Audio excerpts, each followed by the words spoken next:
안녕하세요. 오늘 소개할 책은 운이 복리처럼 쌓이는 사람들의 습관이란 책입니다. 저자는 두 분이신데요.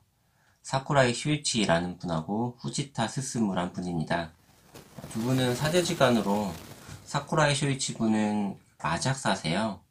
1943년 도쿄 출생, 대학 시절에 마작을 시작해서 1960년대부터 대리 마작사로 활약했다.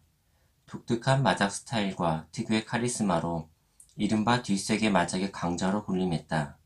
이후 은퇴할 때까지 20년간 무패 신화를 달성하여 작귀라는 별명을 얻었다. 은퇴 후에는 페이소리라는 작귀류 마작 도장을 열어 마작을 통해 인간으로서 나아가야 할 길을 후배에게 지도하는 작귀회를 세웠다. 네, 이런 분이고요. 후지타 스스무 씨는 이분의 제자고 사업가세요. 1973년 후쿠이현 출생. 인재 파견 회사인 인텔리전스에 입사했다. 1998년에 주식회사 사이버 에이전트를 설립하여 대표이사 사장에 취임했다. 2000년 당시 사상 최연소인 26세에 도쿄증권거래소 마더스에 상장한 후 2014년에 도쿄증권거래소에 일부 상장했다. 대학 시절 사쿠라이 슈이치 문화에서 마작을 배웠고 마작 최강전 2014 파이널에서 우승하면서 마작 최강위 타이틀을 소유한 최초의 CEO이자 노련한 승부사이다. 자수성가한 경영자로서 자신의 경험을 살려 여러 권의 책을 썼다. 네, 이런 분입니다. 복잡하게 승부하면 패배한다. 게임이나 도박에서 처음 참가한 사람이 크게 이기거나 거금을 딸 때가 있다. 투심자의 행운은 마땅히 일어나야 했기 때문에 일어난 것이지 결코 우연이 아니다. 이런 행운은 마작에서도 자주 볼 수 있다. 마작의 수는 어려운 것에서부터 쉬운 것까지 매우 광범위하다. 하지만 초심자는 무엇이 어려운 수이고 쉬운 수인지 알지 못한다. 어렵고 복잡한 수가 선택지 안에 없기 때문에 필연적으로 단순한 수를 선택하게 된다. 그리고 그 단순한 수가 결정적으로 승리로 이어지는 것이다. 승부의 세계에는 복잡하면 패배한다는 보편적인 법칙이 있다. Simple is the best 라는 진리가 여기에도 적용된다. 어째서 심플한 것이 좋을까? 심플한 수는 군더더기가 없고 빨리 움직일 수 있기 때문이다. 초심자의 행운을 부르는 심플함은 어렵게 생각하지 않는 것이다. 승부를 복잡하게 만들지 않고 심플하게 하려면 쓸데없는 생각은 버리고 느끼는 바를 중요하게 여겨야 한다. 지식이나 정보가 늘어나면 아무래도 생각의 폭이 넓어져서 선택지가 많아진다. 그만큼 망설일 가능성도 높아져 결단하는 데 시간이 걸린다. 매사를 단순하게 처리하는 사람과 복잡하게 만드는 사람의 차이는 거기에 있다. 우리가 살아가는 사회는 복잡하기 그지없다. 과학 문명의 진화란 복잡화하는 과정 그 자체이고 그 최첨단이 현대이다. 그런 이유로 복잡화하거나 추상화하는 것이 더할 나위 없이 고상한 일이라고 많은 사람들이 착각하고 있다. 그런 사회에서 살아가다 보면 저절로 복잡하게 사고하는 것이 습관이 되어버리곤 한다. 작규의 도장생들에게 내가 단순하게 하고 있는 것을 똑같이 시키면 눈 깜짝할 사이에 복잡하게 조작하기도 한다. 머리로 생각한 사소한 테크닉을 덧붙이는 것이다.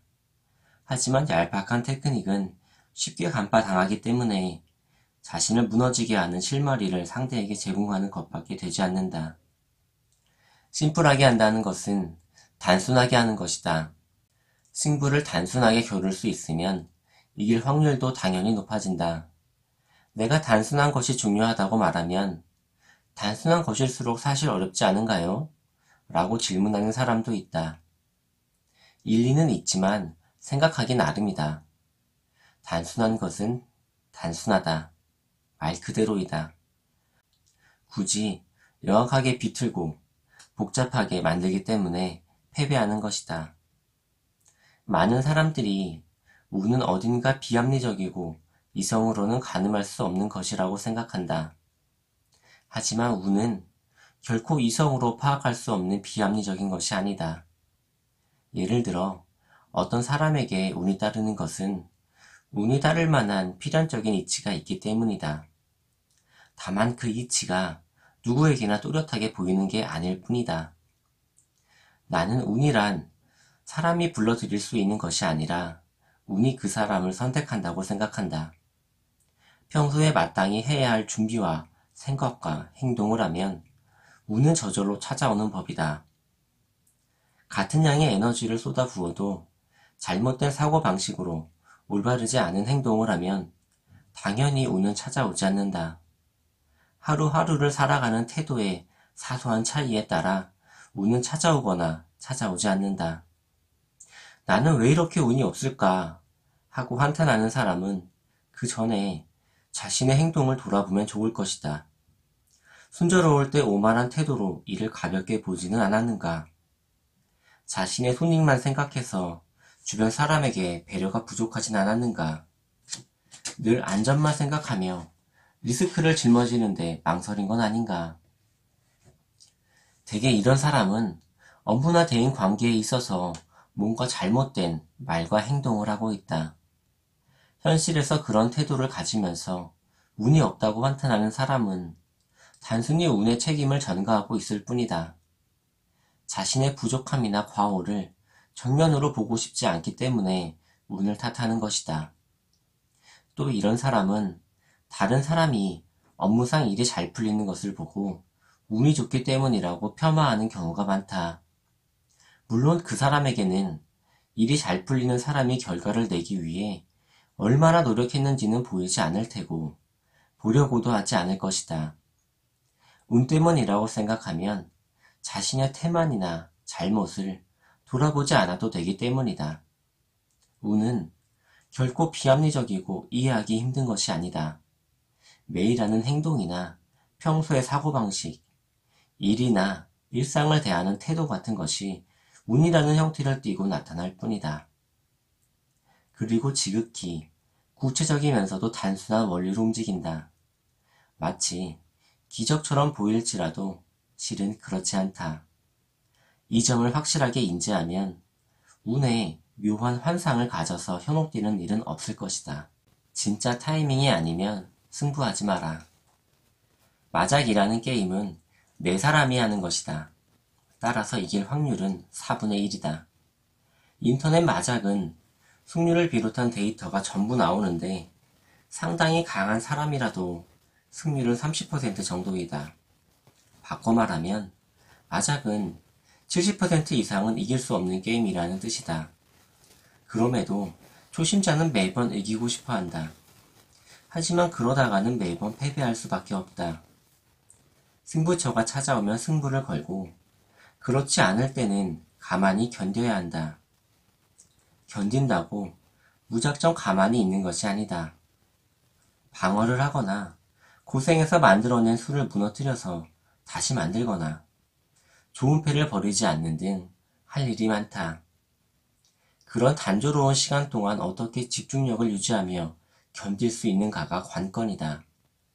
그런데 많은 사람들이 승부를 걸 타이밍이 아닌데도 기다림에 지쳐서 승부에 나선다. 물론 그러면 결국 스스로 무너진다.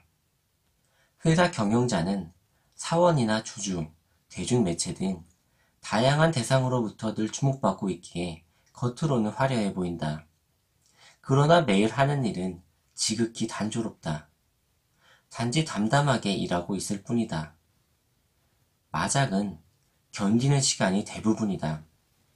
나는 사업을 시작한 지 23년이 되었는데 그 세월은 대부분 견디는 시간으로 채워졌다. 내가 쓴 2권의 책, 창업해서 흑자를 낼 때까지의 과정을 기록한 사장으로서의 고백과 흑자 전환 후 블로그 플랫폼 아메바를 설립하기의 과정을 그린 책에서도 언급했듯이 대부분은 인내하고 고뇌하는 나날이었다. 그것이 현실이다. 하지만 거기서 초조해하거나 불안에 휩싸여 무리를 해서는 안 된다. 승부처가 오기 전에 섣불리 승부를 걸면 진정한 승부처에서 움직일 수 없게 된다. 운은 그때가 오기까지 업무의 질을 떨어뜨리지 않으며 참고 견디는 사람에게만 찾아온다. 그럼에도 얼른 성과를 내야 한다는 생각에 자신의 타이밍으로 움직이려는 사람이 있다. 동료가 활약하고 있다는 말을 듣거나 친구의 이야기에 자극을 받아서 이제까지와는 다른 방식으로 업무를 처리하고 싶어져서, 또는 일요일 밤에 우연히 각계 유명 인사를 밀착 취재한 TV 프로그램을 보고 감동해서 등 상황적으로 승부를 걸 타이밍이 온 것도 아닌데 제멋대로 주관에 따라 승부에 나서려는 것이다. 요컨대 상황을 냉정하게 판단하지 못하고 공을 세우기에 급급한 사람은 결국 스스로 무너질 가능성이 크다. 막 사회인이 된 신입사원의 첫 해든 누구에게나 공통적으로 승부처라고 여길 만한 시기는 있지만 그 외에는 자기만의 진짜 승부처가 오기를 기다리는 수밖에 없다. 견디는 시간이 길게 느껴지겠지만 세상의 바람은 언젠가 반드시 이쪽으로 불어올 것이다. 누구에게든 1년에 한 번쯤은 승부처가 찾아온다. 그러니 그때를 가려내어 타이밍을 놓치지 않고 승부할 수 있도록 평소에 준비를 게을리 하지 않아야 한다. 사이버 에이전트는 2000년에 도쿄 증권거래소 마더스에 상장하고 나서 3년 정도 적자였다. 2004년에 흑자로 전환되기까지의 기간은 내 인생에서 가장 인내해야 했던 시기라고 할 수 있다. 그동안 장기 사업의 발판을 여러모로 다지고 있었지만 오늘 투자한 것이 내일 성과를 낼 리가 없었다. 동종업계의 경영자들이 눈부시게 활약하는 것을 보거나 투자자로부터 호되게 비판받아 마음이 초조해질 땐 나 자신의 타이밍으로 승부를 걸고 싶어지기도 했다. 그러나 그 마음을 단단히 억누르고 사내 제도를 정비하거나 인재 육성에 힘쓰는 등 내실을 다져나갔다. 그럼에도 빨리 승부를 내려는 마음을 억누르기 위해서 골프를 시작해서 정신을 다른 곳으로 돌리며 시간을 보내기도 했다. 그리고 마침내 견디고 견뎌서 찾아온 기회를 놓치지 않고 승부에 나서서 이겼다. 남들은 운 좋은 녀석이라고 평가하기도 하지만 우연한 행운으로는 만들 수 없는 결과였다. 자신의 타이밍이나 섣부른 판단으로 승부하지 않고 때를 가려내어 운에 잘 맞추고 행동한다고 해석하는 것이 더 맞을 것이다. 패배의 99%는 자멸이다. 살아가는 것은 살얼음판 위에 서 있는 것과 같다. 왜냐하면 사람은 누군가 자신에게 아무것도 하지 않아도 제멋대로 무덤을 파는 자멸하는 능력이 뛰어나기 때문이다. 이것은 딱히 비아냥거림도 그 무엇도 아니다. 과거의 수많은 승부에서 내가 몸소 배운 진리이다. 대리마작의 대부분은 세간의 상식을 뛰어넘는 거금이나 이권이 걸리기 일쑤였고 글자 그대로 목숨을 건 싸움도 적지 않았다. 잠도 거의 자지 않고 이틀, 사흘 이어지는 승부도 있었다. 그런 진검승부에서는 물이 담긴 세면대에 얼굴을 넣고 먼저 드는 사람이 패배한다. 그렇게 뼈와 살을 깎는 피냄새가 나는 처절한 싸움이 있는가 하면 때로는 담담하고 고요한 긴장감 속에서 진행되는 대국도 있다. 그 안에서 내가 느낀 한 가지. 격렬한 싸움에서든 큰 바람이 불지 않는 언뜻 보면 담백한 싸움에서든 패하는 원인 대부분은 자멸이라는 사실이다.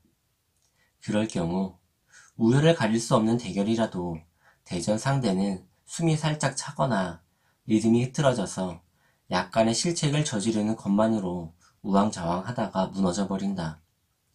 이쪽에서 승부를 걸지 않아도 상대가 제멋대로 탁자 건너편에서 소리 없이 침몰해간다. 그런 광경을 몇천 번 봤는지 모른다. 그것을 보고 나는 패배의 99%가 자멸이라는 사실을 깨달았다. 이는 마작뿐만 아니라 스포츠에서도 비즈니스에서도 삶에서도 모두 통하는 진리가 아닐까. 실제로 스포츠든 비즈니스든 다양한 세계에서 펼쳐지는 승부를 유심히 보고 있으면 자멸로 패배를 부르는 패턴이 압도적으로 많다는 사실을 알 수 있다. 일부러 패배하려는 사람은 없는데 어째서 자멸하는 것일까? 그것은 승리를 원하는 사고방식이나 행동방식에 자멸의 요소가 이미 있기 때문이라고 밖에 설명할 길이 없다. 승리에 대한 욕망에 사로잡힌 나머지 어리석은 행동을 하는 사람이 얼마나 많은가. 초조함이나 긴장감, 불안감이나 망설임과 같은 부정적인 감정도 생길 것이다. 그에 따라서 행동이나 사고가 올바른 길에 도달하지 못하는 일도 있다. 또한 실수를 저지르고도 알아차리지 못하고 고치는 걸 게을리할 수도 있다. 시야가 좁아져서 형세에 대한 판단이 흐려지고 상대에 대한 배려심이 사라져서 신뢰를 잃는 일도 있을 것이다. 이런 일들이 하나씩 쌓이고 반복되면서 자멸을 향해 가는 것이다. 예전에 내 책을 출간했던 출판사 사장이 패배의 99%는 자멸이다라는 말을 귀담아 듣고는 주의해야겠다고 말했었다. 하지만 그 회사는 이후에 도산했다. 늘 경계해도 자멸에 이르게 하는 함정이 너무나도 많아서 그 모든 것을 알아차리기란 간단하지 않다. 열정과 성실로 반드시 답을 만들어낸다. 비즈니스에 답이 있다고 생각하는 사람이 의외로 많다. 아마도 그들은 학교 시험처럼 문제가 있으면 답도 있다고 단순하게 믿고 있을 것이다. 하지만 변수가 많은 비즈니스에 명확한 답이 있을 리가 없다. 오히려 누군가의 열정과 노력으로 답이 만들어짐으로써 대부분의 비즈니스가 성립된다. 나는 회사를 만들 때 그 앞에 답이 있을지 없을지 도무지 알 수 없는 곳을 손으로 더듬어가며 전진했다. 답이 있다고 단정 지을 수 없다는 건 알고 있었다. 다만 답의 유무를 알 수 없는 곳에서도 답을 만들 수 있다고 믿었던 것이다. 만약 답이 처음부터 있다면 다른 모든 사람들도 안심하며 시도했을 것이다. 그러나 벤처 사업을 하는 사람은 답이 없는 상황에서 스스로 만들어 가야 한다. 우리 회사에 들어온 신입 중에서도 경영자인 내가 제대로 된 답을 낼 수 있다고 오해하는 사람이 있다. 당연히 내가 모든 답을 가지고 있을 리가 없다. 그저 답은 반드시 있다고 믿고 승부를 하는 것뿐이다. 물론 나 역시 모두와 마찬가지로 불안함을 느낀다. 그래도 리더는 어둠 속에서도 비전을 내걸고 모두에게 용기를 북돋우며 이끌어가야 한다. 예를 들어 2004년에 아메바 블로그를 설립할 때도 그랬다. 처음 4년 정도는 적자가 이어지고 계속 답을 내지 못해서 상당히 고생했다. 그동안 미국에서 먼저 출발했던 블로그 사업 시장도 결국 만족스러운 이익을 내지 못하고 관련 기업들이 연이어 철수했다. 국내를 봐도 같은 형편이었다. 최종적으로는 전 세계에서 블로그 사업으로 제대로 된 수익을 올리려고 하는 회사는 우리 말고는 없는 상황이 되고 말았다. 그쯤 되면 사원들 사이에서도 사장은 답이 있다고 하지만 정말 그럴까? 열심히 한 우물만 팠는데 어쩌면 잘못된 곳을 파고 있는 게 아닐까? 하는 의구심이 솟구칠 만하다. 실로 암흑 속을 걸어가는 듯해서 어디에 함정이 도사리고 있고 어디에 맹수가 숨어 있는지 도무지 알 수 없었다. 모든 것이 의심스러워져 가고 있던 차이에 외부에서도 불안을 부추겼다. 블로그로 돈을 버는 회사는 전 세계 어디에도 없다거나 아메바가 흑자를 낼 리가 없다는 업계의 풍문이 들렸다. 부정적인 말은 불안할 때 더욱 설득력 있게 들리는 법이다. 그럼에도 리더는 답은 있다고 단언하는 수밖에 없다. 반드시 목표에 도달할 수 있으니 괜찮다고 안심하라고 단언하며 자신만만하게 행동하는 것이 리더의 책무이기 때문이다. 물론 리더 한 사람이 앞장서는 것만으로는 모두를 끌어안을 수 없다. 비즈니스에서 새로운 것에 도전할 때는 처음엔 한 사람이라도 괜찮으니 리더에게 동조해주는 추종자가 필요하다. 그 처음 한 사람이 계기가 되어 서서히 주변을 설득하면서 범위를 넓혀가다 보면 대다수의 사람들이 답은 있다고 믿게 된다. 그러면 결과적으로 물을 유로 바꿀 수 있는 것이다. 답이 없는 곳에서 답을 낸다는 것은 이와 같다. 우선 자기 스스로 반드시 답을 찾겠다고 열정과 성의를 다하는 것에서부터 모든 것이 시작된다. 마음이 좋은 방향으로 흔들리도록 의식하라. 나는 요즘 사인을 부탁받으면 종종 흔들리지 않는 마음이라고 써준다. 그것은 예전에 비해 마음이 흔들리는 사람이 늘었다는 생각을 가지고 있기 때문일지도 모른다. 엄밀히 말하자면 인생을 살아가는 사람의 마음 중에서 흔들리지 않는 마음은 없다. 전혀 움직이지도 변하지도 않는 마음이 있다면 그것은 조금 이상한 상태일 것이다. 아마도 전혀 흔들리지 않는 마음을 가지고 있는 것은 죽은 사람 뿐이리라. 사람의 마음은 끊임없이 움직인다.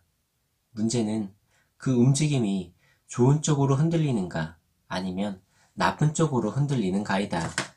결국 어떤 식으로 흔들리고 어떻게 움직이고 변화하는지가 중요하며 좋은 방향으로 흔들리고 좋은 움직임을 보이고 좋은 변화를 일으키면 그것이야말로 흔들리지 않는 마음이라고 부를 수 있을 것이다. 예를 들어 감정의 흔들림 없이 온화한 기분일 때가 마음이 흔들리지 않는 상태이다.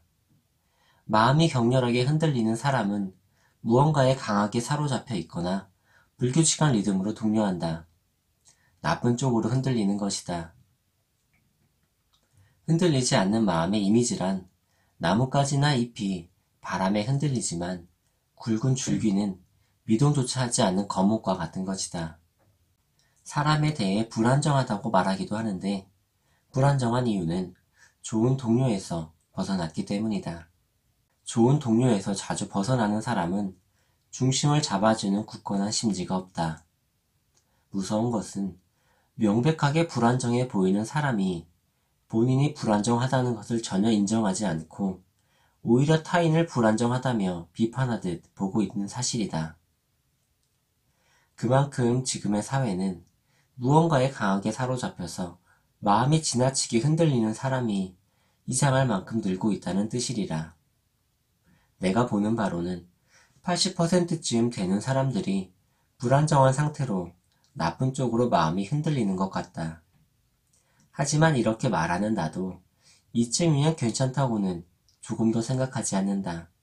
오히려 나도 자칫하면 위험하다고 여길 만큼 발밑으로 정체를 알 수 없는 뭔가가 물밀듯 다가오는 것을 느낀다.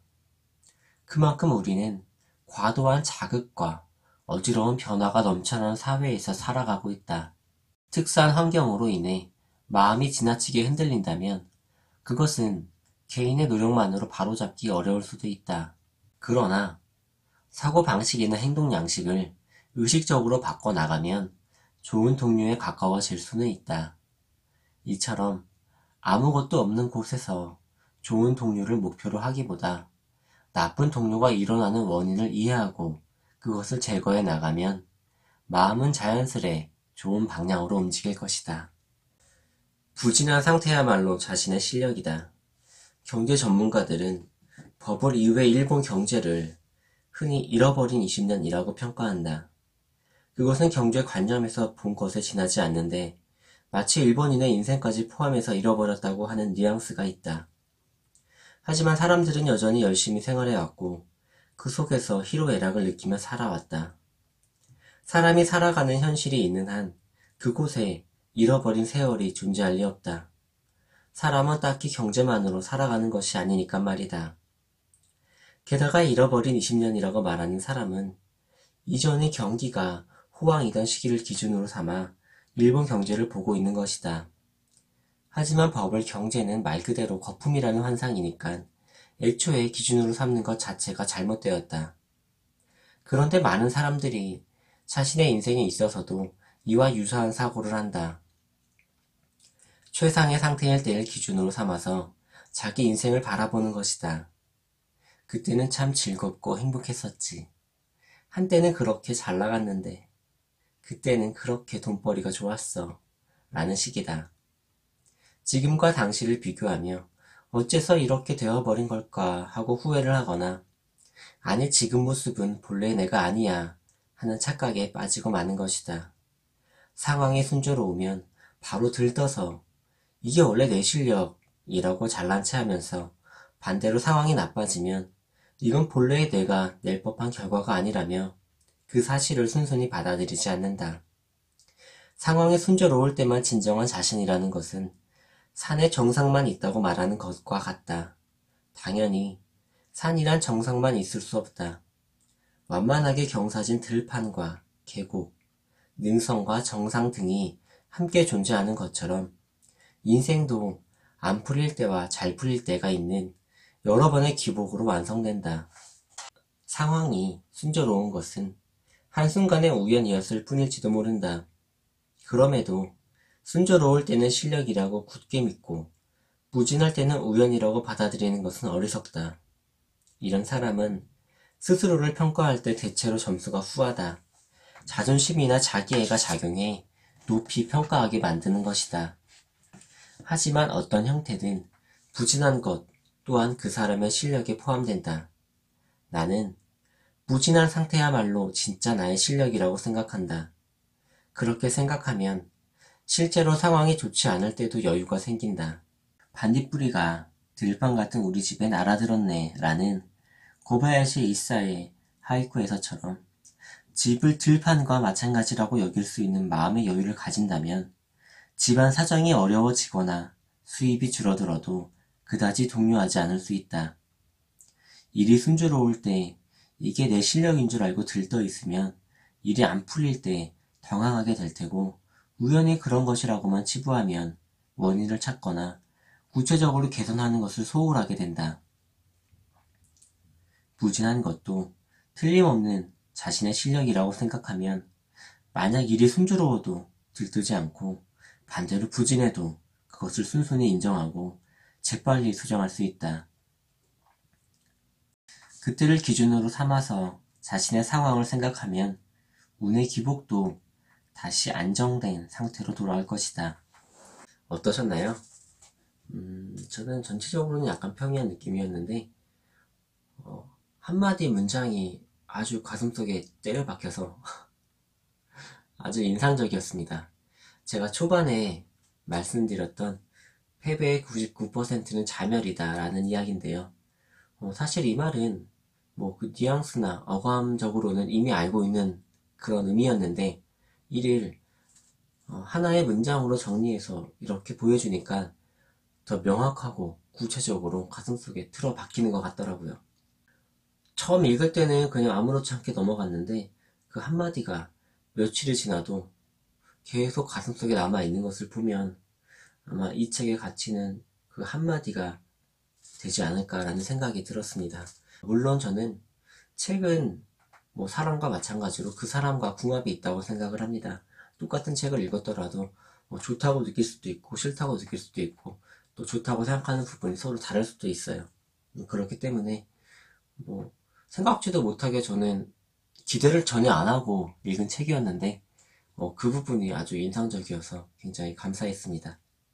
오늘은 여기까지 하겠습니다. 들어주셔서 너무나 감사합니다. 다음에 또 뵙겠습니다.